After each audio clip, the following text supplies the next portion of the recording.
Vigan, a city frozen in time. UNESCO says it's special. It's a World Heritage Site. Why? Because Vigan is a secret.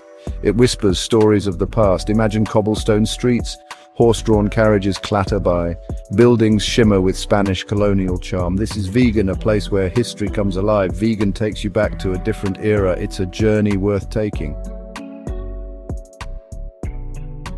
Vigan was a trading hub. The Spanish came in the 16th century. They left their mark. You see it in the architecture. Calle Crisologo is the heart of Vigan. The houses here are unique. They blend Asian and European styles. Red tile roofs, intricate wooden details, like stepping into a painting. The Vigan Cathedral is another must-see, grand and imposing. It stands as a testament to the city's faith. Vigan's past is present everywhere you look. Vigan is a melting pot. Filipino traditions run deep. Spanish influences linger. It creates a vibrant culture. Food is a big part of it. Vigan longganisa is a must-try.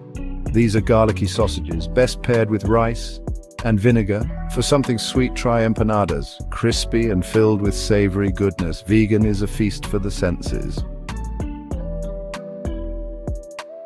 Ready to time travel? Visit Vigan, walk down Calle Crisologo, explore the hidden courtyards, ride a kalesa, let the sound of hooves take you back. Don't forget to eat. Vigan will surprise you. Vigan is waiting. Go discover its charm.